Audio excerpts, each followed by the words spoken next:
তো বিশ্ব আশেকে রাসূল সম্মেলনে আশেকে রাসূলদের কিন্তু কিছু দায়িত্ব আছে, কিছু নিয়ম কানুন আছে।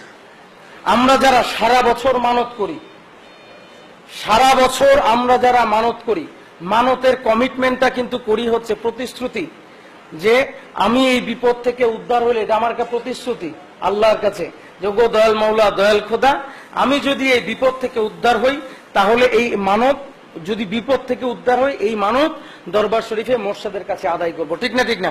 এই মানত দেওয়ার শেষ সময়টা হচ্ছে বিশ্ব আশেকে রাসূল সম্মেলন। মানত আদায় করার শেষ সময়টা হচ্ছে বিশ্ব আশেকে রাসূল সম্মেলন। এই জন্যে যাদের যাদের মানত বকে আছে, যাদের মানত এখনো দেওয়া হয় নাই, সবার কাছে আমার অনুরোধ হচ্ছে, আপনাদের যাদের উপকার পেয়েছেন কিন্তু মানত বকে আছে, তারা সবাই বিশ্ব আশেকে রাসূল সম্মেলনের পূর্বেই আপনাদের মানত আদায় করে যাবেন। যদি পূর্বে আসতে না পারেন, অবশ্যই সম্মেলনের দিন মানত আদায় করে যাবেন। মোর্শেদ কি?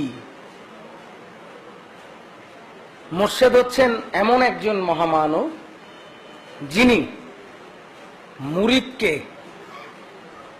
মঞ্জিলে মকসুদে পৌঁছাইতে সক্ষম।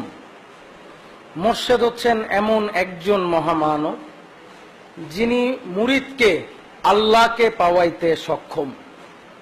মোর্শেদ হচ্ছেন এমন একজন মহামানব যিনি মুরিদকে রাসূলকে পাওয়াইতে সক্ষম। এমন মোর্শেদের কদমে আসার সুযোগ হয়েছে যাকে কিনা আল্লাহ দুনিয়াতে কোন অলি আল্লাহ, কোন নবী রাসূলকে এত উচ্চ র্যাঙ্ক দেন নাই। দুনিয়াতে কোন অলি আল্লাহ, কোন নবী রাসূলকে এত উচ্চ র্যাঙ্ক দেন নাই। দুনিয়াতে কোন অলি আল্লাহ, কোন নবী রাসূলকে এত উচ্চ র্যাঙ্ক দেন নাই। দুনিয়াতে কোন অলি আল্লাহ, কোন নবী রাসূলকে এত উচ্চ র্যাঙ্ক দেন নাই। যাকে দিয়েছেন আকাশে পূর্ণিমার চাঁদে দিয়ে এত উচ্চ র্যাঙ্ক দিয়েছেন। আমরা শুধু মোর্শেদ পাই নাই, সর্বোৎকৃষ্ট মোর্শেদ পেয়েছি। সম্মানিত আশেকে রাসূলেরা, আপনার আমার মোর্শেদকে দেওয়ানবাগী। বিশ্বাস করেন এই কথা? মনে প্রাণে মানেন এই কথা?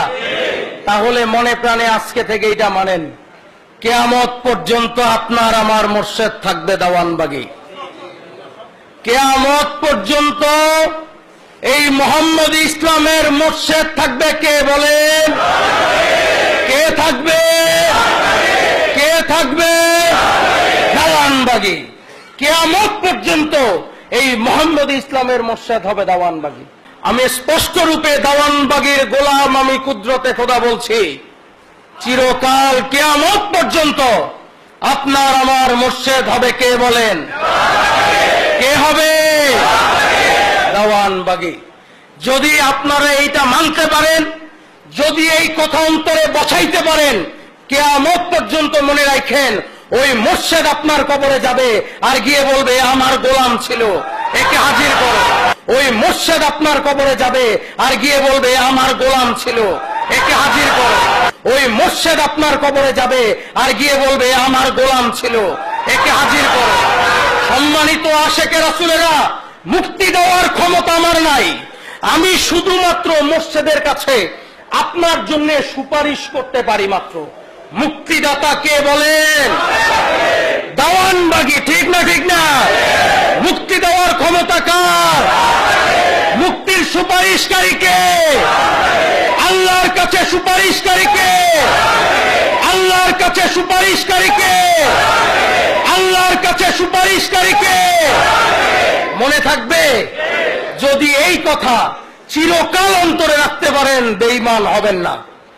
যদি বেঈমানের হাত থেকে বাঁচতে চান, আমি গোলাম কুদরতে খোদার এই কথা মনে রাখেন, যতদিন বাঁচবো দেওয়ানবাগীকে মোর্শেদ রূপে মানব, যতদিন বাঁচবো দেওয়ানবাগীর কদমের নিচে থাকবো, মৃত্যুর আগ পর্যন্ত, জীবন নিজের জীবনের শেষ রক্তবিন্দু পর্যন্ত দেওয়ানবাগী মোর্শেদ থাকবে, দেওয়ানবাগীর কদমের নিচে থাকবো, দেওয়ানবাগীর কদমে আশ্রয় ভিক্ষা লাভ করবো। পারবেন? কারা কারা পারবেন? হাত উঠান। আজকে থেকে শপথ করেন, কিয়ামত পর্যন্ত আপনার আমার মোর্শেদ হবে দেওয়ানবাগী। বলেন কিয়ামত পর্যন্ত আমাদের মুর্শিদ হবে দেওয়ানবাগী। দেওয়ানবাগীর কদমে কিয়ামত পর্যন্ত আশ্রয় চাই। দেওয়ানবাগীর কদমে জীবন মরণ সঁপে দিতে চাই। দেওয়ানবাগীকে মণিপুরকে গ্রহণ করলাম, দেওয়ানবাগীর গোলাম হইলাম। হাত নামান ভাইরা আমার, যদি ওই মুর্শিদকে নিজের অন্তরে বসাইতে পারেন, দেখবেন মরণের সময় ওই রাসূলরে নিয়ে আইসা মুর্শিদ বলবে, এ আমার আশেকে রাসূল, আমার কদমের নিচে তারে ঠাই দিলাম। সম্মানিত আশেকে রাসূলেরা, আমি আপনাদেরকে উদারত আহ্বান জানাই, আসুন আমরা সবাই দেওয়ানবাগীর গোলাম হই।